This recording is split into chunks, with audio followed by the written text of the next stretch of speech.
Ახლავე, ამ წამში, როცა ამ სიტყვებს კითხულობთ, თქვენს სხეულში მიმდინარეობს რაღაც საოცარი. თქვენი გულის თითოეულ დარტყმაში მონაწილეობს რკინის ატომები, რომლებიც შეიქმნა ვარსკვლავის ბირთვში 5 მილიარდი წლის წინ. თქვენი ფილტვების თითოეულ სუნთქვაში არის ჟანგბადის ატომები, რომლებიც გაჩნდა სხვა ვარსკვლავის აფეთქებისას. თქვენი ტვინის თითოეულ აზრში მონაწილეობს ნახშირბადის ატომები, რომლებიც მოგზაურობდნენ კოსმოსში მილიონობით წლის განმავლობაში, სანამ თქვენ სხეულში მოხვდებოდნენ. ეს არ არის მეტაფორა, ეს არ არის პოეტური შედარება.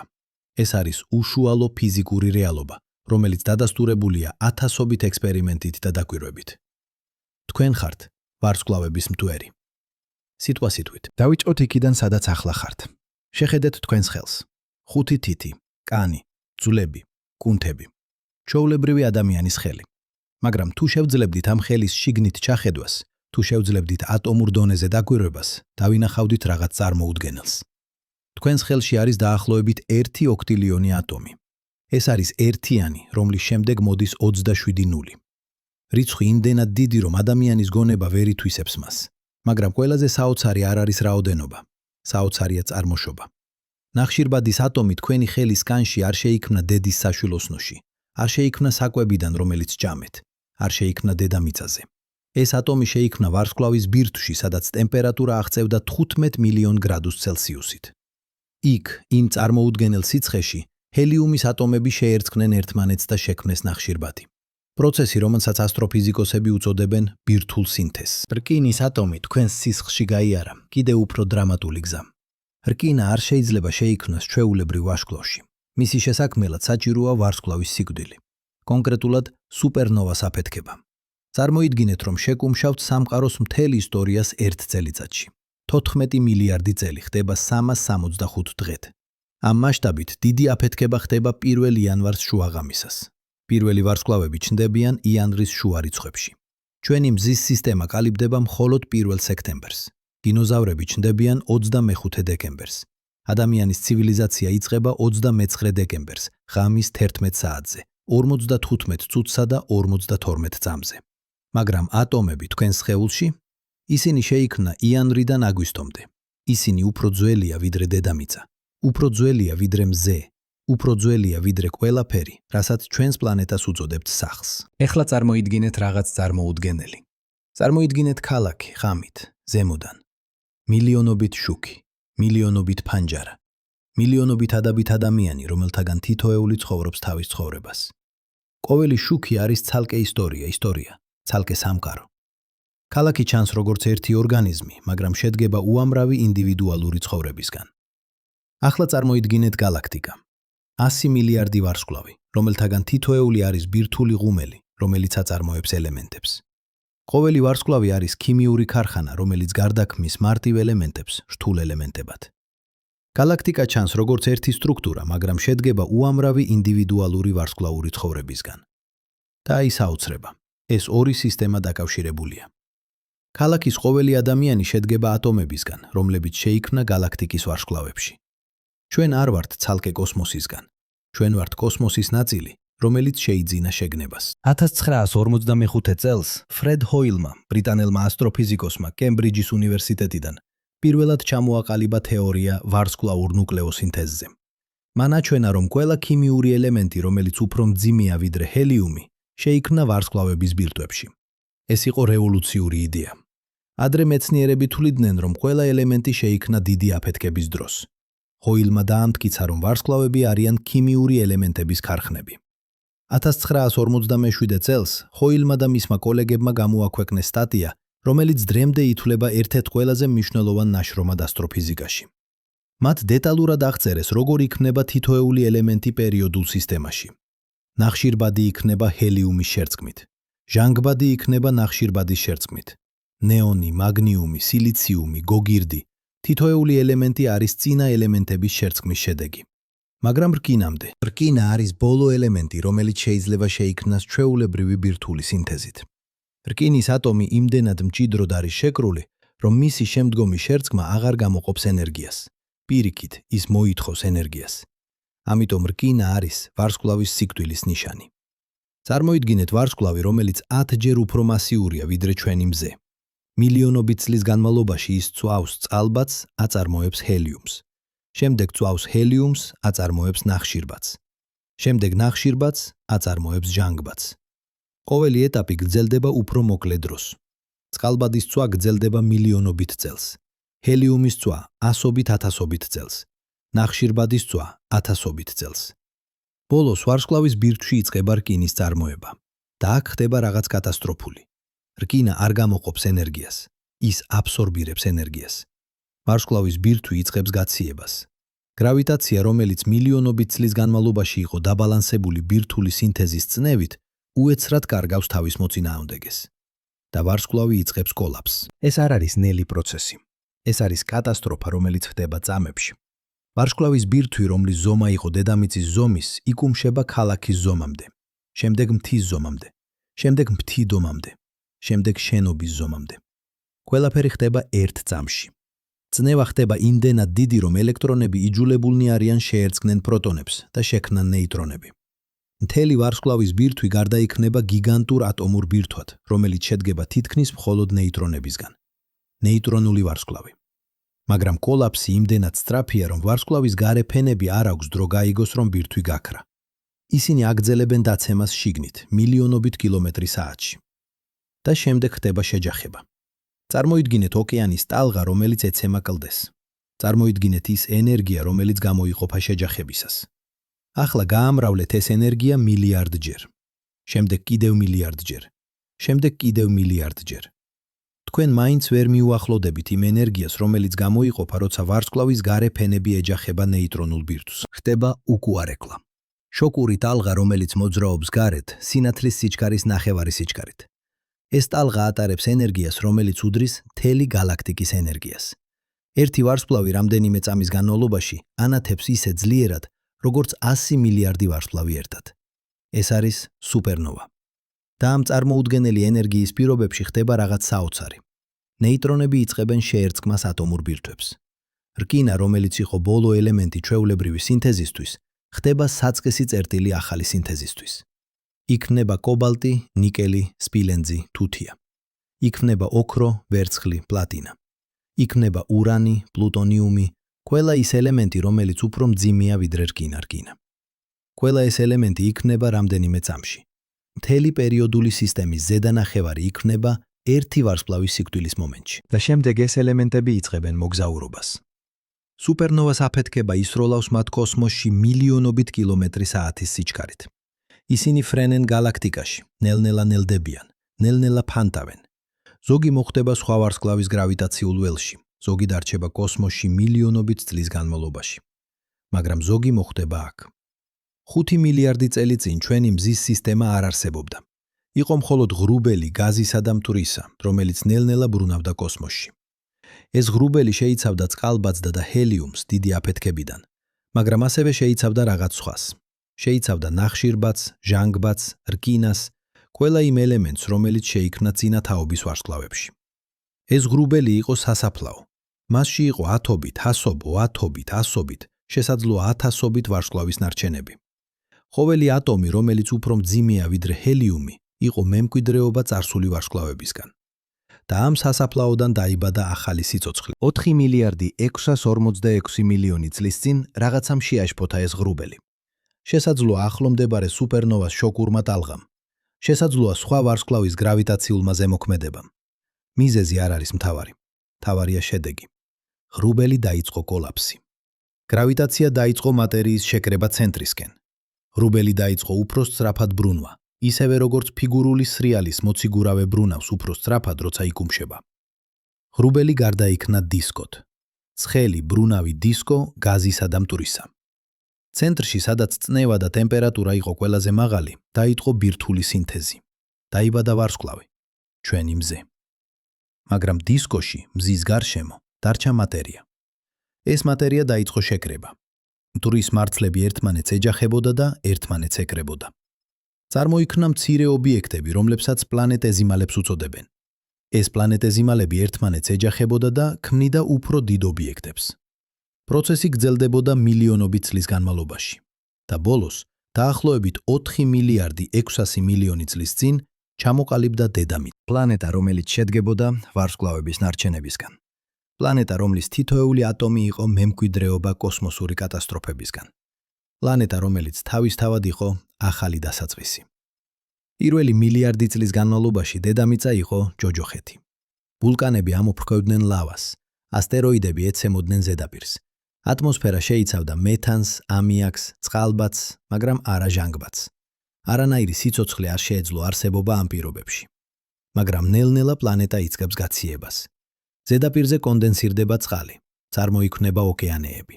და სადღაც ამ ოკეანეებში, დაახლოებით 3 მილიარდი 800 მილიონი წლის წინ, ხდება რაღაც საოცარი. მოლეკულები იწყებენ თვითრეპლიკაციას. ეს არ არის სიცოცხლე ჯერ, ეს არის მხოლოდ ქიმია. მაგრამ ეს არის ქიმია, რომელსაც აქვს ერთი განსაკუთრებული თვისება. ის შეუძლია თავისი თავის კოპირება. და როცა რაღაც შეუძლია თავისი თავის კოპირება, იწყება ევოლუცია. პირველი უჯრედები იყვნენ წარმოუდგენლად მარტივი. მხოლოდ მემბრანა და რამდენიმე მოლეკულა შიგნით. მაგრამ ისინი შეეძლოთ რეპლიკაცია და ყოველი რეპლიკაციის დროს იყო მცირე შეცდომები. ზოგი შეცდომა აუარესებდა უჯრედს, ზოგი აუნჯობესებდა. უჯრედები, რომლებსაც ჰქონდათ უკეთესი შეცდომები, უფრო მეტად რეპლიცირდებოდნენ. და ასე ნაბიჯ-ნაბიჯ, მილიარდი წლის განმავლობაში, მარტივი უჯრედები გარდაიქმნენ რთულ ორგანიზმებად. დაახლოებით 2 მილიარდი 400 მილიონი წლის წინ ხდება რევოლუცია. ზოგიერთი ბაქტერია იძენს უნარს გამოიყენოს მზის სინათლე ენერგიისთვის. ეს პროცესი, რომელსაც ფოტოსინთეზს უწოდებენ, აწარმოებს ჟანგბადს როგორც გვერდით პროდუქტს. თავდაპირველად ეს ჟანგბადი უბრალოდ რეაგირებს რკინასთან ოკეანეებში და ქმნის ჟანგს. მაგრამ ბოლოს, დაახლოებით 2 მილიარდი წლის წინ, ყველა რკინა ოკეანეებში დაჟანგულია და ჟანგბადი იწყებს დაგროვებას ატმოსფეროში. ეს არის კატასტროფა უმეტესი სიცოცხლისთვის. ჟანგბადი არის ტოქსიკური გაზი ანაერობული ორგანიზმებისთვის. მილიარდობით წლის განმავლობაში სიცოცხლე არსებობდა ჟანგბადის გარეშე. ახლა ატმოსფერო ივსება ამ საშიში გაზით. მაგრამ ზოგიერთი ორგანიზმი ადაპტირდება. უფრო მეტიც, ისინი სწავლობენ ჟანგბადის გამოყენებას.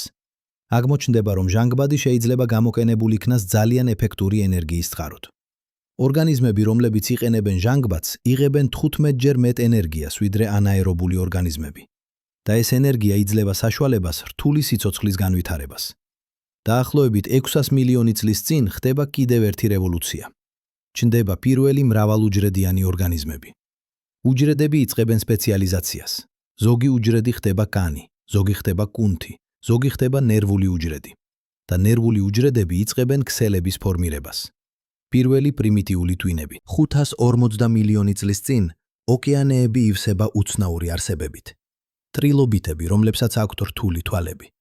ანომალოკარისები, პირველი მტაცებლები. ჰალუცინოგენია, ორგანიზმი, რომელიც გავს უცხო პლანეტელს. 460 მილიონი წლის წინ მცენარეები გადიან ხმელეთზე. 400 მილიონი წლის წინ მათ მოსდევენ ცხოველები. 306 მილიონი წლის წინ ჩნდება პირველი ტყეები. 235 მილიონი წლის წინ ჩნდება დინოზავრები. ისინი დომინირებენ პლანეტას 170 მილიონი წლის განმავლობაში. შემდეგ, 65 მილიონი წლის წინ ასტეროიდი ეცემა იუკატანის ნახევარკუნძულს. დინოზავრები გადაშენდებიან, მაგრამ მცირე ძუძუმწოვრები გადარჩებიან და ისინი იწყებენ დივერსიფიკაციას. 7 მილიონი წლის წინ აფრიკაში ერთი ძუძუმწოვარი სახეობა იწყებს განსხვავებულ გზას. ისინი იწყებენ ორ ფეხზე სიარულს. ეს ათავისუფლებს ხელებს ინსტრუმენტების გამოყენებისთვის. 2 მილიონი წლის წინ ჩნდება ჰომო ჰაბილისი, პირველი ადამიანი, რომელიც აკეთებს ქრის იარაღებს. 1 მილიონი 800,000 წლის წინ ჰომო ერექტუსი სწავლობს ცეცხლის გამოყენებას. 300,000 წლის წინ ჩნდება ჰომო საპიენსი, ჩვენი სახეობა. თავდაპირველად ჩვენ არ ვგამსხვავდებით ძალიან სხვა ადამიანებისგან, მაგრამ დაახლოებით 70,000 წლის წინ რაღაც იცვლება. ჩვენ იწყებთ სიმბოლური აზროვნების გამოყენებას. ჩვენ იწყებთ ხელოვნების შექმნას. ჩვენ იწყებთ რთული ენის გამოყენებას. და ეს სიმბოლური აზროვნება იძლევა ჩვენ წარმოუდგენელ უპირატესობას. 12,000 წლის წინ ჩვენ ვიწყებთ სოფლის მეურნეობას. 6,000 წლის წინ ვაშენებთ პირველ ქალაქებს. 2,500 წლის წინ ვქმნით დემოკრატიას, ფილოსოფიას, მეცნიერებას. 500 წლის წინ ვიწყებთ მეცნიერულ რევოლუციას. 100 წლის წინ ვიწყებთ ატომის გაგებას. 530 წლის წინ ვიწყებთ ვარსკვლავური ნუკლეოსინთეზის გაგებას. და ახლა ამ წამში ჩვენ ვიცით რომ ყოველი ატომი ჩვენს სხეულში შეიქმნა ვარსკვლავში. ვიცით რომ ჩვენ ვართ კოსმოსის ნაწილი, რომელმაც შეიძინა შეგნება. ვიცით რომ ჩვენ ვართ გზა, რომლითაც სამყარო იცნობს თავის თავს. წარმოიდგინეთ რომ შეგიძლიათ დროის უკან გადახვევა. არა მთელი სამყაროსთვის, არამედ მხოლოდ ერთი ატომისთვის. აირჩიეთ ნებისმიერი ატომი თქვენ სხეულში. მაგალითად, ნახშირბადის ატომი თქვენი მარცხენა ხელის ცერის თითის ფრჩხილში. ახლა დაიწყეთ უკან გადახვევა. 1 წლის წინ ეს ატომი იყო საკვებში, რომელიც შეჭამეთ. შესაძლოა ვაშლში, ან პურში, ან ხორცში. 10 წლის წინ ეს ატომი იყო მცენარეში, სადმე მინდორში. 100 წლის წინ ეს ატომი იყო ატმოსფეროში, ნახშირო ჟანგის მოლეკულის ნაწილი. 1000 წლის წინ ეს ატომი იყო ხეში, რომელიც იზრდებოდა ევროპის ტყეში. მაგრამ გააგრძელეთ უკან გადახვევა. მილიონი წლის წინ ეს ატომი იყო ოკეანეში. 100 მილიონი წლის წინ ეს ატომი იყო დინოზავრის სხეულში.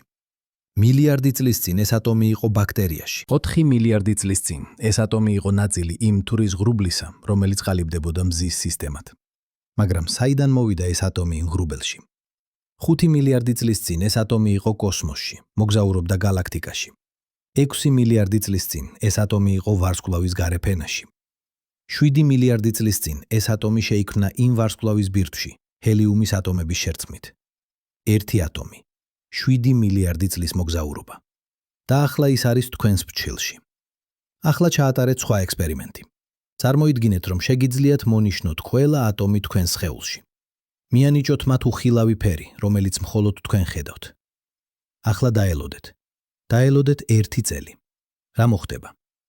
აღმოაჩენთ, რომ თქვენი მონიშნული ატომები იწყებენ გავრცელებას. ყოველ სუნთქვაზე თქვენ გამოსთხოვთ ნახშირორ ჟანგს, რომელიც შეიცავს თქვენს მონიშნულ ნახშირბადის ატომებს. ეს ატომები გადადიან ატმოსფეროში. ქარი მათ ატარებს. მცენარეები მათ აბსორბირენ ფოტოსინთეზისთვის. ცხოველები ჭამენ იმ მცენარეებს.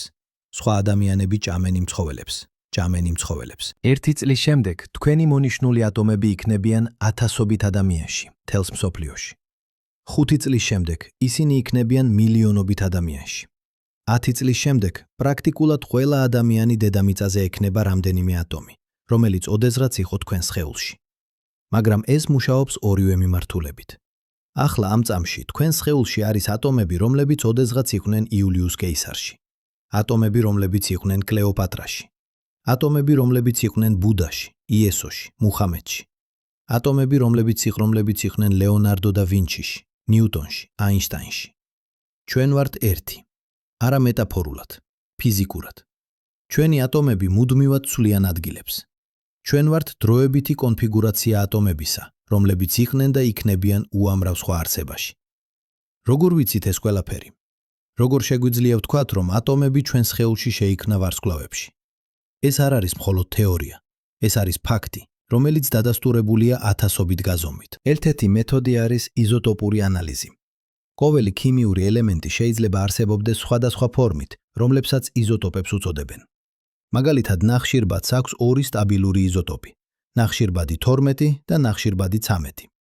ორივე არის ნახშირბადი, ორივეს აქვს 6 პროტონი, მაგრამ ნახშირბადი 12-ს აქვს 6 ნეიტრონი, ხოლო ნახშირბადი 13-ს აქვს 7. ეს იზოტოპები იქმნება სხვადასხვა პროცესებში. ნახშირბადი 12 იქმნება ჩვეულებრივი ბირთვული სინთეზით ვარსკვლავებში. ნახშირბადი 13 იქმნება უფრო რთული პროცესებით. თანაფარდობა ამ იზოტოპებს შორის გვიჩვენებს, სად და როგორ შეიქმნა ატომი. როცა მეცნიერები იკვლევენ მეტეორიტებს, ისინი პოულობენ იზოტოპურ თანაფარდობებს, რომლებიც ზუსტად ემთხვევა იმას, რასაც ველით ვარსკვლავური ნუკლეოსინთეზისგან. უფრო მეტიც, სხვადასხვა მეტეორიტებში არის სხვადასხვა იზოტოპური ხელმოწერები, რაც მიუთითებს, რომ ისინი მოდიან სხვადასხვა ვარსკვლავებიდან. ზოგიერთ მეტეორიტში მეცნიერები პოულობენ პრესოლარულ მარცვლებს, მცირე კრისტალებს, რომლებიც შეიქმნა ჩვენი მზის სისტემის წარმოქმნამდე. ეს მარცვლები არის პირდაპირი ნარჩენები სხვა ვარსკვლავებისგან. როცა მეცნიერები იკვლევენ ამ მარცვლებს, ისინი პოულობენ იზოტოპურ თანაფარდობებს, რომლებიც შეუძლებელია დედამიწაზე.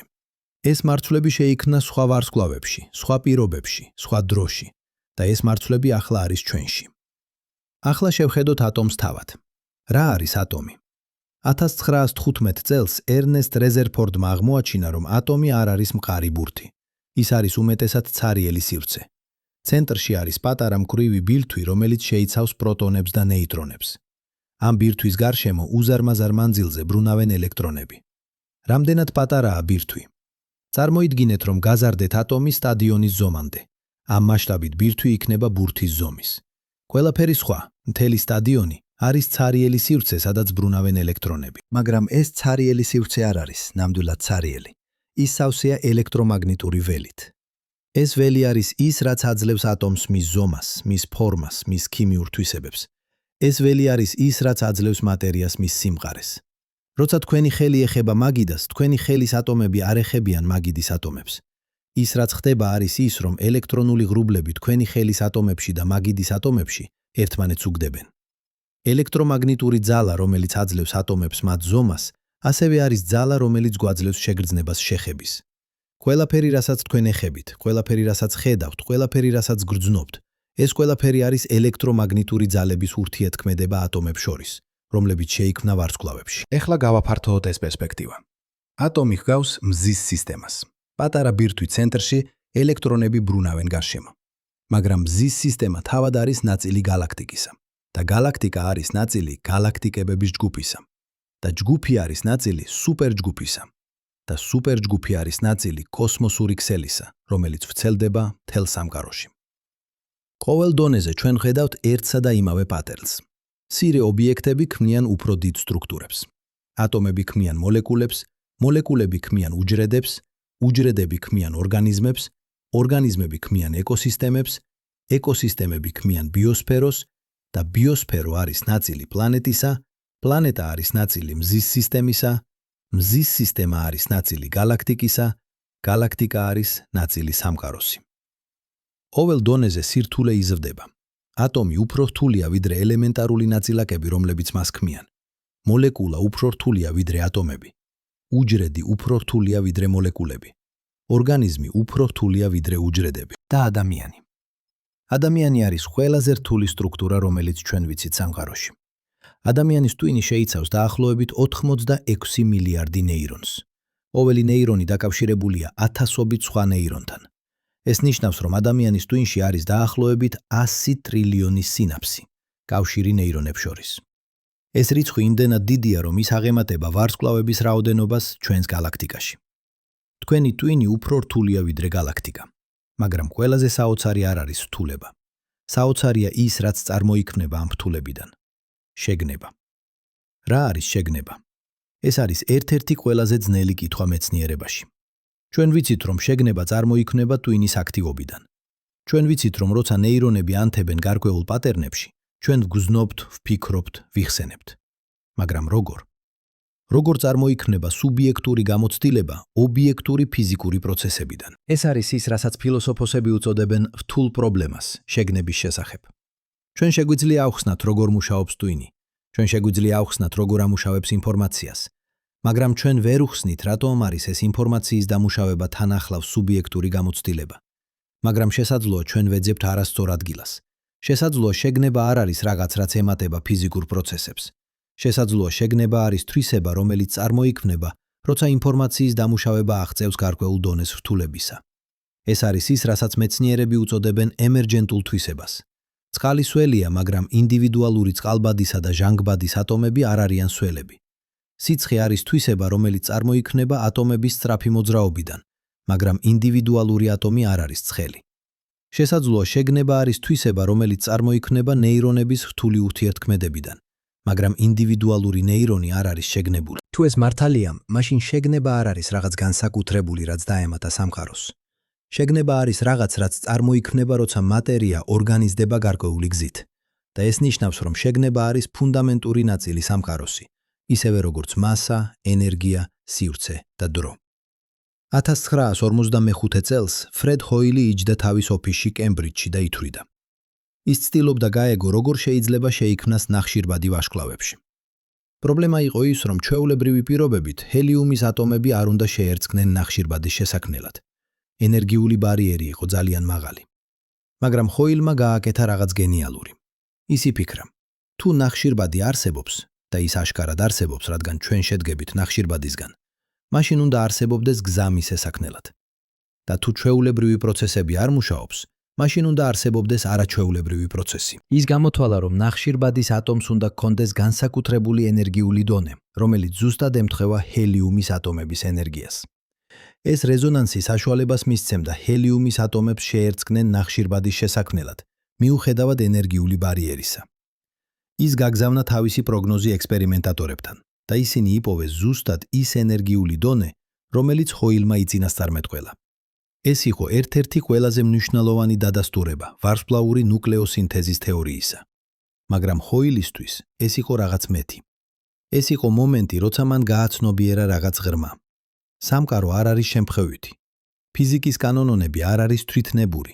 ისინი არის ზუსტად ისეთები, რაც საჭიროა სიცოცხლის არსებობისთვის.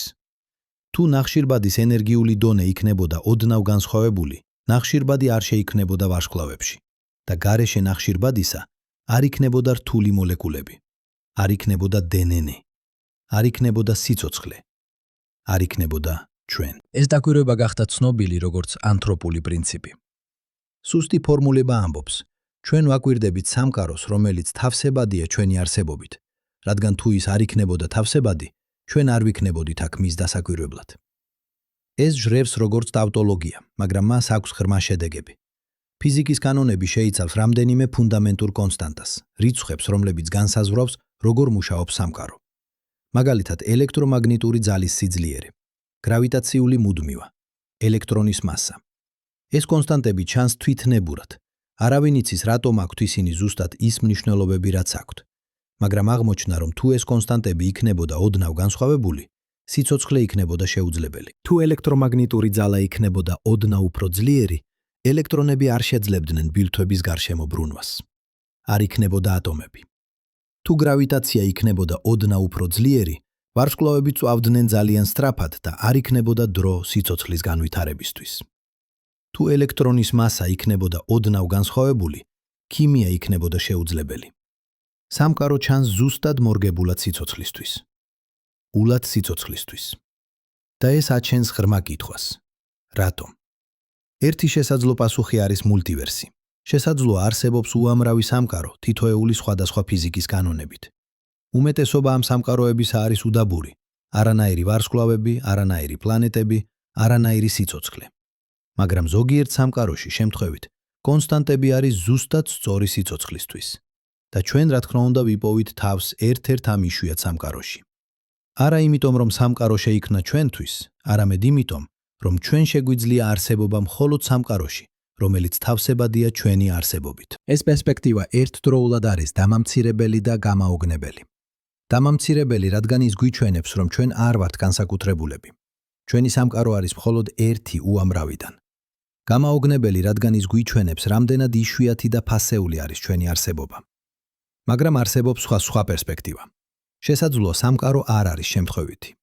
შესაძლოა ფიზიკის კანონები არის ისეთები, რადგან ისინი უნდა იყვნენ ისეთები. შესაძლოა არსებობს ღრმა პრინციპი, რომელიც განსაზღვრავს, რატომ აქვს სამყაროს ზუსტად ის თვისებები, რაც აქვს. ზოგიერთი ფიზიკოსი თვლის, რომ ეს პრინციპი შეიძლება იყოს დაკავშირებული შეგნებასთან. შესაძლოა სამყარო არის ისეთი, რადგან ის უნდა იყოს ისეთი, რომ წარმოქმნას შეგნება. შესაძლოა შეგნება არ არის შემთხვევითი გვერდითი პროდუქტი. შესაძლოა ის არის ფუნდამენტური ნაწილი სამყაროს სტრუქტურისა. ეს იდეა ხდება კიდევ უფრო საინტერესო, როცა ჩვენ განვიხილავთ კვანტურ მექანიკას.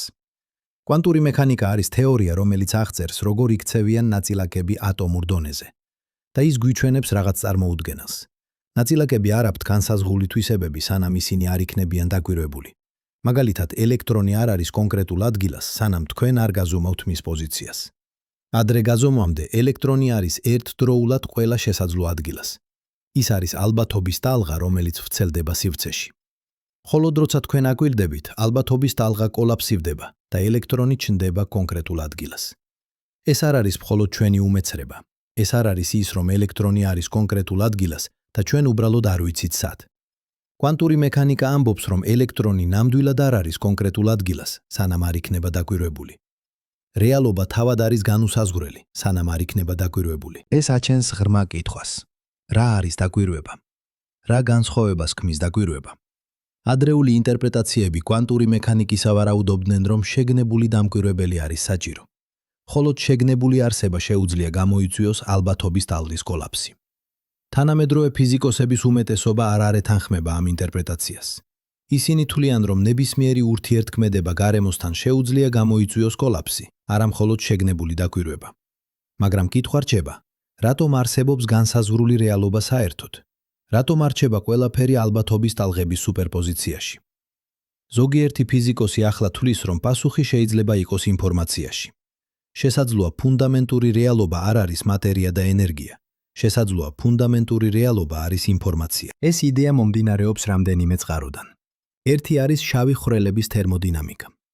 1970-იან წლებში სტივენ ჰოკინგმა აჩვენა, რომ შავი ხვრელები აქვთ ენტროპია, თვისება, რომელიც ჩვეულებრივ ასოცირდება ინფორმაციასთან. უფრო მეტიც, შავი ხვრელის ენტროპია პროპორციულია მისი ზედაპირის ფართობისა, არა მოცულობისა. ეს მიუთითებს, რომ ინფორმაცია სამგანზომილებიან სივრცეში შეიძლება იყოს დაკოდირებული ორგანზომილებიან ზედაპირზე. ეს იდეა გახდა ცნობილი როგორც ჰოლოგრაფიული პრინციპი. ისევე როგორც ჰოლოგრამა ინახავს სამგანზომილებიან ინფორმაციას ორგანზომილებიან ფილმზე, შესაძლოა მთელი სამყარო არის ჰოლოგრამა, სამგანზომილებიანი პროექცია ორგანზომილებიანი ინფორმაციისა. თუ ეს მართალია, მაშინ ფუნდამენტური რეალობა არ არის ნაწილაკები და ველები სივრცეში. ფუნდამენტური რეალობა არის ინთური რეალობა, არის ინფორმაცია. და ყველაფერი სხვა, მატერია, ენერგია, სივრცე, დრო, არის ემერჯენტული თვისებები, რომლებიც წარმოიქმნება ამ ინფორმაციის ორგანიზაციიდან. ეხლა დაუბრუნდეთ იქ, საიდანაც დავიწყეთ. თქვენი ხელი. ნახშირბადის ატომი თქვენს ფრჩხილში. ეს ატომი შეიქმნა ვარსკვლავში 7 მილიარდი წლის წინ. ის მოგზაურობდა კოსმოსში მილიარდობით წლის განმავლობაში. ის იყო ნაწილი მთურის ღრუბლისა, რომელიც ჩამოყალიბდა მზის სისტემად. ის იყო ნაწილი დედამიწისა, როცა პლანეტა ჯერ კიდევ იყო ლავის ოკეანი. ის იყო ნაწილი პირველი უჯრედებისა, რომლებმაც ცხოვრობდნენ ოკეანეებში. ის იყო ნაწილი დინოზავრებისა, ძუძუმწოვრებისა, პრიმატებისა. და ახლა ის არის თქვენში. მაგრამ ეს ატომი არ არის მხოლოდ მატერიის ნაწილი. ის არის ინფორმაციის ნაწილი. ინფორმაცია იმის შესახებ, სად იყო, რა იყო, როგორ მოხდა აქ. ეს ინფორმაცია დაკოდირებულია მის იზოტოპურ შემადგენლობაში, მის ელექტრონულ კონფიგურაციაში, მის კვანტურ მდგომარეობაში. და როცა ეს ატომი არის ნაწილი თქვენი ტვინისა, როცა ის მონაწილეობს ნეირონულ პროცესებში, რომლებიც ქმნიან თქვენს აზრებს, თქვენს მეხსიერებებს, თქვენს შეგნებას, მაშინ ეს ინფორმაცია ხდება ნაწილი თქვენი სუბიექტური გამოცდილებისა. თქვენ არ ხართ მხოლოდ ვარსკვლავების მტვერი. თქვენ ხართ ვარსკვლავების მტვერი, რომელმაც შეიძინა შეგნება. თქვენ ხართ გზა, რომლითაც სამყარო იცნობს თავის თავს. თქვენ ხართ ინფორმაცია, რომელიც გახდა ცნობიერი. აი პარადოქსი, რომელიც განსაზღვრავს ადამიანურ არსებობას. ჩვენ ერთდროულად ვართ სრულიად მარტოხელები და სრულიად დაკავშირებულები. მარტოხელები, რადგან თქვენი სუბიექტური გამოცდილება არის მხოლოდ თქვენი. არავინ სხვას არ შეუძლია იგრძნოს ის, რასაც თქვენ გრძნობთ. არავინ სხვას არ შეუძლია იფიქროს ის, რასაც თქვენ ფიქრობთ. თქვენი შეგნება არის კუნძული, მიუწვდომელი ყველასთვის გარდა თქვენისა. მაგრამ ამავდროულად თქვენ ხართ სრულიად დაკავშირებული. ყოველი ატომი თქვენს სხეულში იზიარებს ისტორიას სხვა ყველა ატომთან სამყაროში. ყოველი ნეირონი თქვენს ტვინში მუშაობს იმავე ფიზიკის კანონებით, რომლებიც მართავს ვარსკვლავებს. ყოველი აზრი თქვენს გონებაში არის ნაწილი უფრო დიდი პატერნისა, რომელიც ვრცელდება მთელ სამყაროში. როგორ ცხოვრობთ ამ პარადოქსთან? როგორ ვაერთიანებთ ჩვენს სუბიექტურ მარტოობას, ჩვენს ობიექტურ დაკავშირებულობასთან? დავიწყოთ დროით. ჩვენ გძნობთ, რომ დრო მიედინება. წარსული არის ის, რაც უკვე მოხდა. მომავალი არის ის, რაც ჯერ არ მომხდარა. აწმყო არის ეს მომენტი, ეს წამი, რომელიც მუდმივად გადადის წარსულში. მაგრამ ფიზიკა გვიჩვენებს სხვა სურათს. აინშტაინის ფარდობითობის თეორიაში დრო არ არის აბსოლუტური. დრო არის განზომილება, ისევე როგორც სივრცე. და ისევე როგორც სივრცეში არ არსებობს აბსოლუტური აქ, დროში არ არსებობს აბსოლუტური ახლა. წარმოიდგინეთ, რომ თქვენ ხართ კოსმოსურ ხომალდზე, რომელიც მოძრაობს სინათლის სიჩქარის 50%-ით. თქვენთვის დრო მიედინება ნორმალურად, მაგრამ ადამიანისთვის დედამიწაზე თქვენი დრო ნელდება. 1 წელი თქვენთვის არის 5 წელი მათთვის. რომელი დრო არის რეალური? ორივე. დრო არის ფარდობითი, მაგრამ ეს მიდის კიდევ უფრო ღრმად. ფიზიკის ფუნდამენტურ განტოლებებში დრო არის სიმეტრიული. განტოლებები მუშაობს ერთნაირად კარგად, თუ თქვენ შეცვლით დროის ნიშანს, თუ თქვენ გაუშვებთ დროს უკან. ფიზიკის კანონებისთვის არ არსებობს ფუნდამენტური განსხვავება წარსულსა და მომავალს შორის. მაშინ რატომ გძნობთ, რომ დრო მიედინება? რატომ ვიხსენებთ წარსულს, მაგრამ არა მომავალს? რატომ ხედავთ ჭიქების მსხრევას, მაგრამ არა მათ სპონტანურ აღდგენას? პასუხი არის ენტროპია. ენტროპია არის თვისება, რომელიც ზომავს არეულობას და უწესრიგებლობას. მეორე კანონი თერმოდინამიკისა ამბობს, რომ ენტროპია ყოველთვის იზრდება. სისტემები მიისწრაფვიან უფრო არეული მდგომარეობისკენ. ისკენ, მაგრამ რატომ? რატომ იზრდება ენტროპია? პასუხი არის სტატისტიკური. არსებობს ბევრად მეტი გზა, რომ იყოს არეული, ვიდრე გზა, რომ მოწესრიგებული. ჭიქა შეიძლება იყოს მთლიანი მხოლოდ ერთი გზით, მაგრამ შეიძლება იყოს გატეხილი მილიონობით გზით. ამიტომ, როცა ჭიქა ეცემა, ის თითქმის ყოველთვის იშლება, არასოდეს არ არდგება. მაგრამ ეს აჩენს კითხვას. რატო იყო ენტროპია დაბალი წარსულში? რატომ დაიწყო სამყარო მაღალი მოწესრიგებულობის მდგომარეობაში? დიდი აფეთქება იყო ყველაზე მოწესრიგებული მდგომარეობა, რომელშიც ოდესმე იყო სამყარო. ყველა მატერია და ენერგია იყო კონცენტრირებული უსასრულოდ პატარა წერტილში. უსასრულოდ მაღალი სიმკვრივე, უსასრულოდ მაღალი ტემპერატურა, მაგრამ ასევე უსასრულოდ მაღალი მოწესრიგებულობა. როგორ შეიძლება ეს იყოს? როგორ შეიძლება უსასრულოდ ცხელი, მკვრივი მდგომარეობა იყოს მოწესრიგებული? პასუხი არის გრავიტაციაში. გრავიტაცია არის განსაკუთრებული ძალა. ყველა სხვა ძალისთვის მაღალი ენტროპია ნიშნავს თანაბარ განაწილებას, მაგრამ გრავიტაციისთვის მაღალი ენტროპია ნიშნავს კლასტერიზაციას, შავ ხვრელებს. დიდი აფეთქების დროს მატერია იყო თითქმის თანაბრად განაწილებული. ეს იყო დაბალი ენტროპია გრავიტაციისთვის. შემდეგ დროთა განმავლობაში გრავიტაცია დაიწყო მატერიის შეკრება. წარმოიქმნა ვარსკვლავები, გალაქტიკები, შავი ხვრელები. ენტროპია გაიზარდა და ეს ენტროპიის ზრდა არის ის, რაც ქმნის დროის ისარს. ეს არის ის, რაც აძლევს დროს მიმართულებას. ჩვენ ვიხსენებთ წარსულს, რადგან წარსული იყო დაბალი ენტროპიის მდგომარეობა. ჩვენ არ ვიხსენებთ მომავალს, რადგან მომავალი არის მაღალი ენტროპიის მდგომარეობა. მაგრამ ეს ნიშნავს რაღაც ღრმას. ჩვენი გამოცდილება დროისა, ჩვენი შეგრძნება, რომ დრო მიედინება, არ არის ფუნდამენტური თვისება სამყაროსი. ეს არის ემერჯენტული თვისება, რომელიც წარმოიქმნება იქიდან, რომ ჩვენ ცხოვრობთ სამყაროში, რომელიც დაიწყო დაბალი ენტროპიის მდგომარეობაში. ახლა გავაკეთოთ რაღაც პირადი. შევკუმშოთ თქვენი მთელი ცხოვრება ერთ დღეში. თუ თქვენ ცხოვრობთ 80 წელს, მაშინ ყოველი წუთი ამ წარმოსახვითი დღისა წარმოადგენს დაახლოებით 55 დღეს თქვენი რეალური ცხოვრებისა. შუაღამისას თქვენ იბადებით. პირველი 4 საათი თქვენი ბავშვობა. დილის 4 საათზე თქვენ იწყებთ სკოლას. დილის 8 საათზე თქვენ ხართ თინეიჯერი. შუადღის 12 საათზე თქვენ ხართ 25 წლის. საღამოს 6 საათზე თქვენ ხართ 50. საღამოს 60 საათზე თქვენ ხართ 65. და შუაღამისას თქვენი ცხოვრება მთავრდება. ამ პერსპექტივიდან თქვენი მთელი ცხოვრება არირება არის ერთი დღე. ყველა თქვენი მეხსიერება, ყველა თქვენი გამოცდილება, ყველა თქვენი მიღწევა, ყველაფერი ეტევა 24 საათში. მაგრამ ეხლა შევკუმშოთ კიდევ უფრო მეტად. შევკუმშოთ მთელი ადამიანური ცივილიზაცია ერთ დღეში. 12,000 წელი ხდება 24 საათად. შუაღამისას იწყება სოფლის მეურნეობა. დილის 6 საათზე აშენდება პირველი ქალაქები. დილის 9 საათზე გამოიგონება წერა. შუადღის 1 საათზე აშენდება პირამიდები. შუადღის 3 საათზე ცხოვრობს სოკრატე. საღამოს 6 საათზე იწყება რენესანსი. საღამოს 11 საათზე იწყება მეცნიერული რევოლუცია.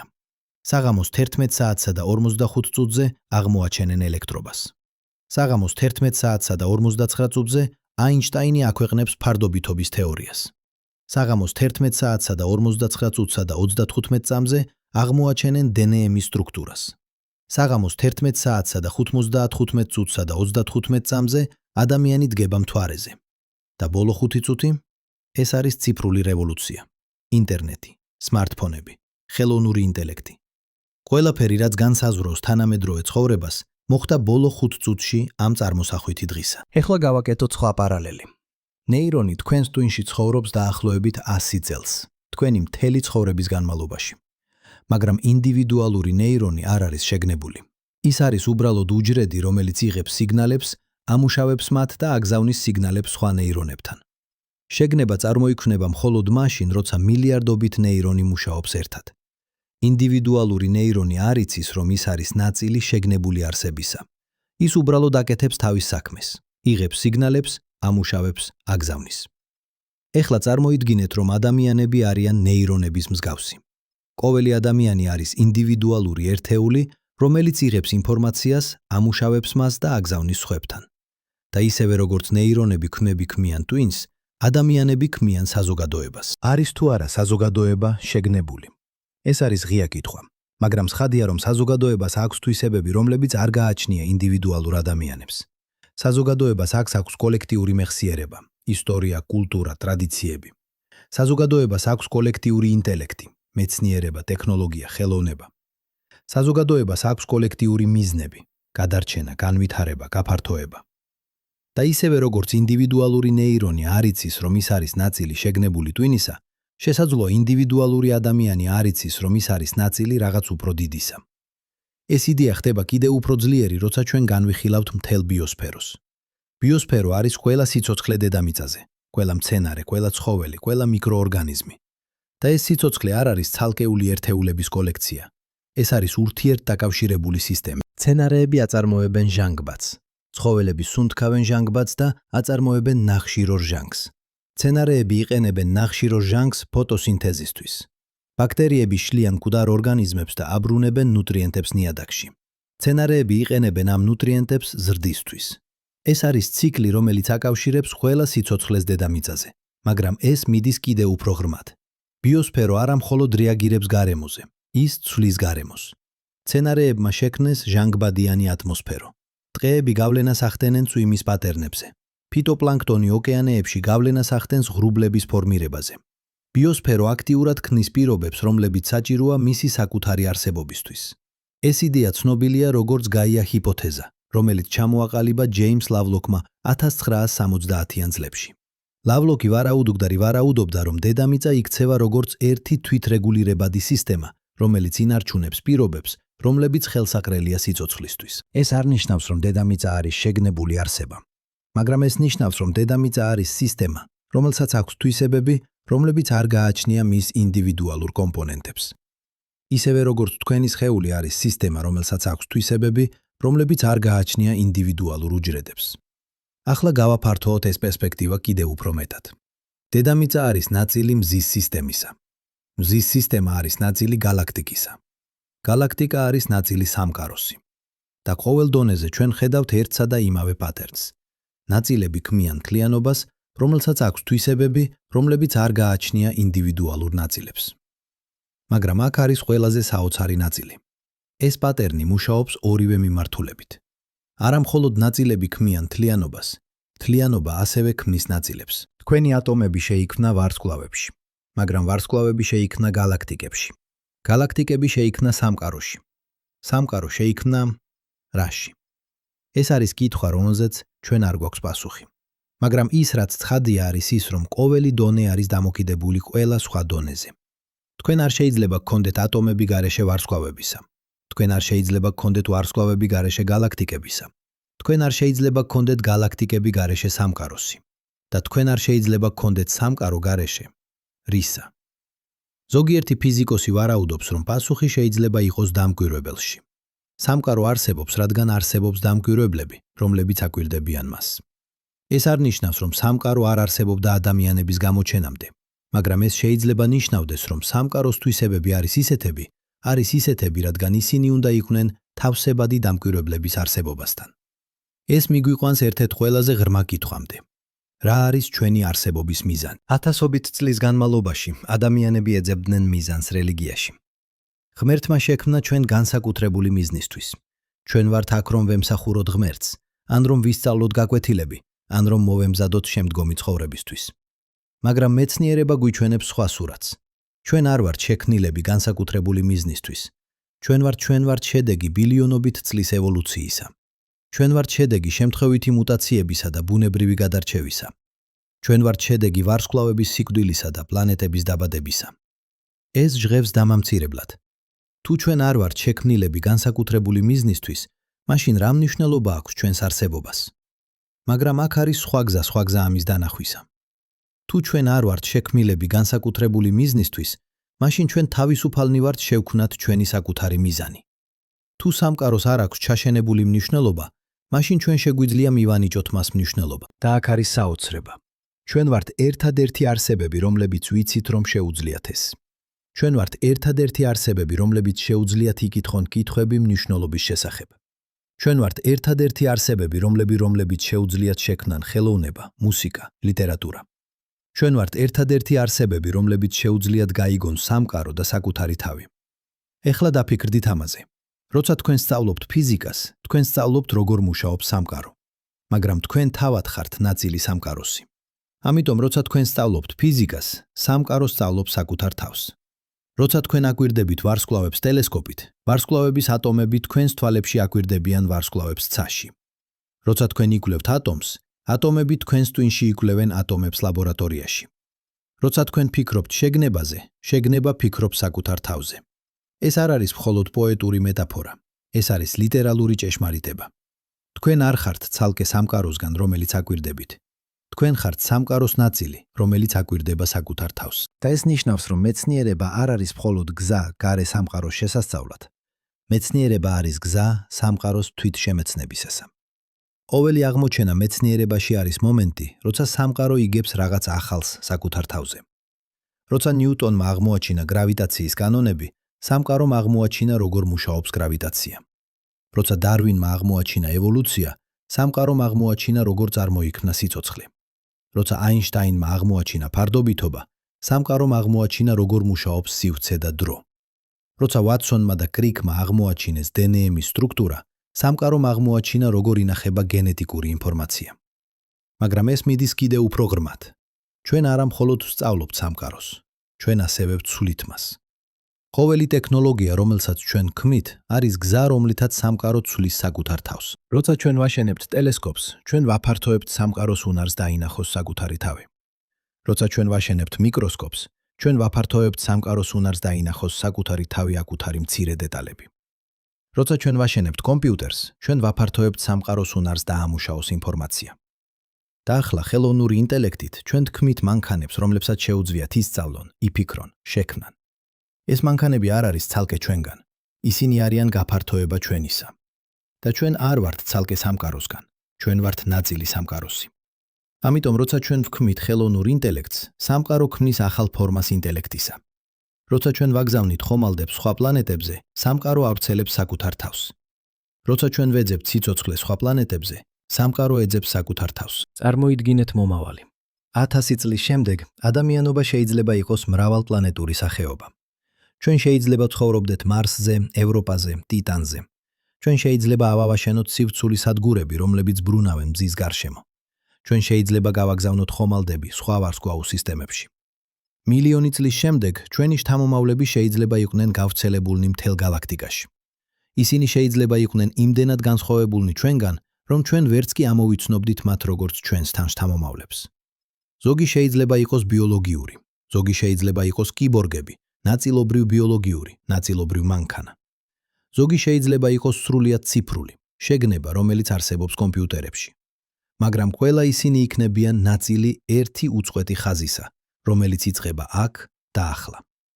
ყველა ისინი იქნებიან შთამომავლები იმ ატომებისა, რომლებიც შეიქმნა ვარსკვლავებში. ყველა ისინი იქნებიან გზა, რომლითაც სამყარო იცნობს საკუთარ თავს. და შესაძლოა, მილიარდი წლის შემდეგ, როცა ჩვენი მზე დაიწყებს სიკვდილს, ჩვენი შთამომავლები იქნებიან იმდენად მოწინავე, რომ შეძლებენ გადარჩენას. შესაძლოა ისინი შეძლებენ გადაინაცვლონ სხვა ვარსკვლავურ სისტემებში. შესაძლოა ისინი შეძლებენ შექმნან ხელოვნური ვარსკვლავები.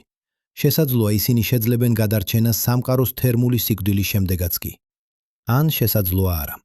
შესაძლოა ჩვენ ვართ ერთადერთი ინტელექტური სიცოცხლე ამ გალაქტიკაშიოც. ამ გალაქტიკაში. შესაძლოა ჩვენ ვართ ერთადერთი შანსი სამყაროსთვის, რომ იცნოს საკუთარი თავი. და თუ ჩვენ გადავშენდებით, შესაძლოა სამყარო დაკარგავს ამ შანსს. ეს მიგვიყვანს ღრმა პასუხისმგებლობასთან. თუ ჩვენ ვართ გზა, რომლითაც სამყარო იცნობს საკუთარ თავს, მაშინ ჩვენ გვაქვს პასუხისმგებლობა გავაგრძელოთ ეს პროცესი. ჩვენ გვაქვს პასუხისმგებლობა გადავრჩეთ. ჩვენ გვაქვს პასუხისმგებლობა გავცელდეთ. ჩვენ გვაქვს პასუხისმგებლობა გავაგრძელოთ სწავლა. მაგრამ ჩვენ ასევე გვაქვს პასუხისმგებლობა ერთმანეთის მიმართ. რადგან ჩვენ ყველანი ვართ ნაწილი ერთი და იმავე პროცესისა. ჩვენ ყველანი ვართ შექმნილები იმავე ატომებისგან, რომლებიც შეიქმნა იმავე ვარსკვლავებში. ჩვენ ყველანი ვართ ნაწილი იმავე ბიოსფეროსი, იმავე პლანეტისა, იმავე სამყაროსი. როცა ჩვენ ვაზიანებთ ერთმანეთს, ჩვენ ვაზიანებთ საკუთარ თავს. როცა ჩვენ ვანადგურებთ გარემოს, ჩვენ ვანადგურებთ საკუთარ თავს. როცა ჩვენ ვქმნით უთანასწორობას, ჩვენ ვქმნით უთანასწორობას საკუთარ თავში. მაგრამ როცა ჩვენ ვეხმარებით ერთმანეთს, ჩვენ ვეხმარებით საკუთარ თავს. როცა ჩვენ ვიცავთ გარემოს, ჩვიცავთ გარემოს, ჩვენ ვიცავთ საკუთარ თავს. როცა ჩვენ ვქმნით სამართლიანობას, ჩვენ ვქმნით სამართლიანობას საკუთარ თავში. ახლა დაუბრუნდეთ იქ, საიდანაც დავიწყეთ. თქვენი ხელი, ნახშირბადის ატომი თქვენს ფრჩხილში. ეს ატომი შეიქმნა ვარსკვლავში 7 მილიარდი წლის წინ. მაგრამ ახლა თქვენ იცით რაღაც მე. თქვენ იცით, რომ ეს ატომი არ არის მხოლოდ მატერიის ნაწილი. ეს არის ინფორმაციის ნაწილი. ინფორმაცია იმის შესახებ, სად იყო, რა იყო, როგორ მოხდა აქ. და ეს ინფორმაცია არის ნაწილი უფრო დიდი პატერნისა. პატერნი, რომელიც აკავშირებს ყველაფერს სამყაროში. თქვენ იცით, რომ თქვენ არ ხართ ცალკე. თქვენ ხართ დაკავშირებული ყველასთან და ყველაფერთან. თქვენი ატომები იყვნენ სხვა ადამიანებში. თქვენი ატომები იქნებიან სხვა ადამიანებში. თქვენ ხართ დროებითი კონფიგურაცია ატომებისა, რომლებიც მუდმივად მიედინებიან სამყაროში. მაგრამ ამ დროებით მომენტში, ამ კონფიგურაციაში, თქვენ ხართ შეგნებული. თქვენ შეგიძლიათ იფიქროთ, იგრძნოთ, შექმნათ. თქვენ შეგიძლიათ იკითხოთ კითხვები და მოძებნოთ პასუხები. თქვენ შეგიძლიათ გაიგოთ სამყარო და საკუთარი თავი. და ეს არის საოცრება. არა ის, რომ თქვენ ხართ ვარსკვლავების მტვერი, არამედ ის, რომ თქვენ ხართ ვარსკვლავების მტვერი, რომელმაც შეიძინა უნარი იცოდეს, რომ ის არის ვარსკვლავების მტვერი. მესმის რას ფიქრობთ ახლა? ყოველივე ეს ჟღერს ძალიან ეზოთერულად, ძალიან new age-ურად. ჩვენ ყველანი ერთი ვართ, სამყარო იცნობს საკუთარ თავს. ვარსკვლავების მტვერი შეგნებით. ეს ყველაფერი ჟღერს როგორც რაღაც რასაც ითქვიან ადამიანები კრისტალების მაღაზიებში, არა მეცნიერულ ლაბორატორიებში. და თქვენ მართალი ხართ, რომ ფრთხილად უნდა იყოთ. ისტორია სავსეა ფსევდომეცნიერებით, რომელიც იყენებს მეცნიერულ ტერმინოლოგიას ბუნდოვანი იდეების დასაფარად. კვანტური განკურნება, კრისტალური ენერგია, კოსმოსური ვიბრაციები. ეს ყველაფერი არის სიტყვების არაკორექტული გამოყენება, რომლებსაც აქვთ რეალური მეცნიერული მნიშვნელობა. ამიტომ მოდით ვიყოთ სრულიად მკაფიო იმის შესახებ, რაზეც ვსაუბრობთ და რაზეც არა. როცა ვამბობთ, რომ თქვენ ხართ ვარსკვლავების მტვერი, ეს არ არის მეტაფორა, ეს არის ფაქტი. ყოველი ატომი თქვენს სხეულში, რომელიც უფრო მძიმეა ვიდრე ჰელიუმი, შეიქმნა ვარსკვლავის ბირთვში ან სუპერნოვას აფეთქებაში. ეს არის დადასტურებული ათასობით დამოუკიდებელი გაზომით, სპექტროსკოპია, იზოტოპური ანალიზი, ბირთვული ფიზიკის ექსპერიმენტები. არ არსებობს სერიოზული მეცნიერი, რომელიც ეჭქვეშ აკენებს ვარსკვლავურ ნუკლეოსინთეზს. როცა ვამბობთ, რომ ჩვენ ყველანი ვართ დაკავშირებულები, ეს არ არის მისტიკური განცხადება, ეს არის ფაქტი. თქვენი ატომები მუდმივად ცვლიან ადგილებს სხვა ადამიანების ატომებთან. ეს არის დადასტურებული რადიოაქტიური იზოტოპების კვლევებით. ჩვენ ვიცით ზუსტად, რამდენად სწრაფად ატომები ცირკულირებენ ბიოსფეროში. მაგრამ როცა ვამბობთ, რომ სამყარო იცნობს საკუთარ თავს, ჩვენ მეშვეობით, აქ ჩვენ უნდა ვიყოთ ფრთხილად. ეს არის ინტერპრეტაცია, არა ფაქტი. ეს არის გზა, რომლითაც ჩვენ შეგვიძლია ვიფიქროთ ჩვენს როლზე სამყაროში, მაგრამ ეს არ არის რაღაც, რაც შეიძლება დადასტურდეს ან უარყოფილ იქნას ექსპერიმენტით. მოდით ვიყოთ აბსოლუტურად პატიოსნები იმის შესახებ, რაც ჩვენ ვიცით და რაც არ ვიცით. ჩვენ ვიცით, როგორ იქმნება ატომები ვარსკვლავებში. ჩვენ გვაქვს დეტალური მათემატიკური მოდელები ბირთვული სინთეზისა. ჩვენ შეგვიძლია გამოვთვალოთ, რა ტემპერატურასა და წნევაზე იქმნება თითოეული ელემენტი. ჩვენ შეგვიძლია დავაკვირდეთ ამ პროცესებს რეალურ დროში სხვადასხვა ვარსკვლავებში. ეს არის მყარი მეცნიერება. ჩვენ ვიცით, როგორ ყალიბდება პლანეტები მტვრის დისკოებიდან. ჩვენ გვაქვს დეტალური მოდელები პლანეტური ფორმირებისა. ჩვენ დავაკვირდით ათასობით ეგზოპლანეტა სხვადასხვა ფორმირების სტადიებში. ჩვენ ვიცით, რომ ჩვენი მზის სისტემა არ არის უნიკალური. ეს არის მყარი მეცნიერება. ჩვენ ვიცით, როგორ წარმოიქმნა სიცოცხლე დედამიწაზე, არა დეტალებში, მაგრამ ზოგად ხაზებში. ჩვენ ვიცით, რომ სიცოცხლე დაიწყო მარტივი თვითრეპლიკაციური მოლეკულებით. ჩვენ ვიცით, რომ ევოლუცია მოხდა ბუნებრივი გადარჩევის მეშვეობით.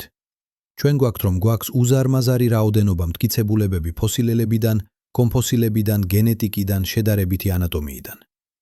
ანატომიიდან. ეს არის მყარი მეცნიერება, მაგრამ არის რამდენიმე რამ, რასაც ჩვენ არ ვიცით.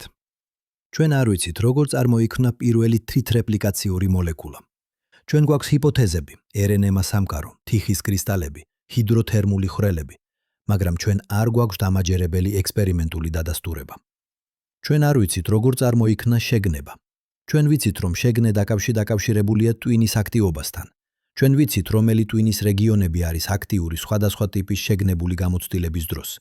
მაგრამ ჩვენ არ ვიცით, რატომ ახლავს ფიზიკურ პროცესებს სუბიექტური გამოცდილება. ეს არის რთული პრობლემა შეგნების შესახებ და ჩვენ არ გვაქვს კონსენსუსი მის გადაჭრაზე. ჩვენ არ ვიცით, არის თუ არა სიცოცხლე სხვაგან სამყაროში. ჩვენ ვიცით, რომ ინგრედიენტები სიცოცხლისთვის, ნახშირბადი, წყალი, ენერგია, არის გავრცელებული. ჩვენ ვიცით, რომ არსებობს მილიარდობით პით პოტენციურად სასიცოცხლო პლანეტა, მხოლოდ ჩვენს გალაქტიკაში. მაგრამ ჩვენ არ გვაქვს ერთადერთი დადასტურებული მაგალითი ექსტრატერესტრული სიცოცხლისა. მაგრამ აი რაც ჩვენ ნამდვილად ვიცით და ეს არის საკმარისი, რომ შეცვალოს ყველაფერი. ჩვენ ვიცით, რომ ჩვენ არ ვართ ცალკე. არა ფილოსოფიურად, არამედ ფიზიკურად. ყოველი ატომი თქვენს სხეულში იყო ნაწილი რაღაც სხვისა. ყოველი ატომი თქვენს სხეულში იქნება ნაწილი რაღაც სხვისა. არ არსებობს მკაფიო საზღვარი თქვენსა და დანარჩენ სამყაროს შორის. წარმოიდგინეთ ეს კონკრეტულად. ყოველ სუნთქვაზე თქვენ შეისუნთქავთ დაახლოებით 22 ტრილიონ მოლეკულას. ამ მოლეკულებიდან დაახლოებით 1 კვადრილიონი იყო ოდესღაც იულიუს კეისარის ბოლო სუნთქვაში. ეს არ არის შეფასება. ეს არის გამოთვლა, რომელიც ეფუძნება ატმოსფეროს მოცულობას და მოლეკულების შერევის სიჩქარეს. ყოველ სუნთქვაზე თქვენ იზიარებთ ჰაერს ყველა ადამიანთან, რომელიც ოდესმე ცხოვრობდა. ყოველ სუნთქვაზე თქვენ იზიარებთ ჰაერს ყველა ცხოველთან, ყველა მცენარესთან, ყველა მიკროორგანიზმთან. თქვენ არ ხართ ცალკე. თქვენ არ შეგიძლიათ იყოთ ცალკე. მაგრამ ეს მიდის კიდევ უფრო ღრმად. ყოველ წამში თქვენს სხეულში ხდება დაახლოებით 300 მილიარდი ბირთვული რეაქცია. ეს არის რადიოაქტიური ატომები თქვენს სხეულში. ძირითადად კალიუმ 40 და ნახშირბადი 14, რომლებიც იშლებიან. ყოველი ელი ეს რეაქცია ათავისუფლებს ენერგიას. ყოველი ეს რეაქცია აკავშირებს თქვენ იმ ვარსკვლავთან, სადაც ეს ატომები შეიქმნა. თქვენ არ ხართ მხოლოდ შექმნილი ვარსკვლავების მტვრისგან. თქვენ ხართ აქტიური ბირთვული რეაქტორი, რომელიც მუდმივად ახსენებს თქვენს კოსმოსურ წარმოშობას. ახლა წარმოიდგინეთ გინეთ სრული კოსმოსური პერსპექტივა. არა მხოლოდ თქვენი ცხოვრება, არა მხოლოდ ადამიანური ცივილიზაცია, არამედ ყველაფერი. შევკუმშოთ სამყაროს მთელი ისტორია, 14 მილიარდი წელი, ერთ წელიწადში. ეს არის კოსმოსური კალენდარი, რომელიც პოპულარიზებული იქნა კარლ საგანის მიერ. 1 იანვარს, შუაღამისას, ხდება დიდი აფეთქება. სამყარო იწყება როგორც უსასრულოდ ცხელი მკვრივი წერტილი. პირველ მიკროწამებში ყალიბდება ფუნდამენტური ძალები. პირველ წამებში ყალიბდება პროტონები და ნეიტრონები. პირველ 3 წუთში ყალიბდება პირველი ატომური ბირთვები, წყალბადი და ჰელიუმი. მაგრამ სამყარო ჯერ კიდევ არის ძალიან ცხელი ატომებისთვის. მხოლოდ 395,000 წლის შემდეგ, ამ მასშტაბით 22 იანვარს, სამყარო გაციებულია საკმარისად, რომ ელექტრონებმა შეძლონ ბირთვების გარშემო ბრუნვა. ყალიბდება პირველი ატომები. სამყარო ხდება გამჭვირვალე. სინათლე იწყებს თავისუფალ მოგზაურობას. ეს სინათლე, რომელიც გამოიყოფა იმ მომენტში, ჯერ კიდევ არსებობს დღეს, როგორც კოსმოსური მიკროტალღური ფონური გამოსხივება. 12 იანვარს ჩნდება პირველი ვარსკვლავები. ეს არის გიგანტური ვარსკვლავები, რომლებიც შედგებიან მხოლოდ წყალბადისა და ჰელიუმისგან. ისინი ცხოვრობენ მოკლე, ინტენსიურ ცხოვრებას და კვდებიან სუპერნოვებად. ქმნიან პირველ მძიმე ელემენტებს. 13 იანვარს ჩნდება პირველი გალაქტიკები. მცირე გალაქტიკები შეეცმებიან უფრო დიდ გალაქტიკებად. იწყება კოსმოსური ქიმიური გამდიდრება. ყოველი თაობის ვარსკვლავები ამატებს მეტ მძიმე ელემენტებს კოსმოსურ ნარევში. მაგრამ ჩვენი მზის სისტემა ის არ ჩნდება 1 სექტემბრამდე. 14 მილიარდი წლიანი ისტორიის 2/3 უკვე გასულია. სამყარო უკვე არის მონციფებული, გამდიდრებული თაობების ვარსკვლავების მიერ. 2 სექტემბერს ყალიბდება დედამიწა. 4 სექტემბერს ჩნდება პირველი სიცოცხლე. მაგრამ ეს სიცოცხლე არის მხოლოდ მარტივი ბაქტერიები. მთელი სექტემბერი, მთელი ოქტომბერი, მთელი ნოემბერი, 3 თვე ამ კალენდარში, 2 მილიარდი წელი რეალურ დროში, სიცოცხლე რჩება მიკროსკოპული. მხოლოდ 16 დეკემბერს ჩნდება პირველი მრავალუჯრედიანი ორგანიზმები. 20 დეკემბერს ჩნდება პირველი თევზები. 21 დეკემბერს მცენარეები გადადიან ხმელეთზე. 31 დეკემბერს ჩნდება დინოზავრები. 36 დეკემბერს ისინი გადაშენდებიან. 29 დეკემბერს ჩნდება პირველი პრიმატები. 29 დეკემბერს საღამოს 11 საათზე ჩნდება ჰომო საპიენსი. მთელი ადამიანური ისტორია 2900 წელი ეტევა ბოლო 2 საათში ამ კალენდრის. 29 დეკემბერს საღამოს 11 საათსა და 54 წუთზე იწყება სოფლის მეურნეობა.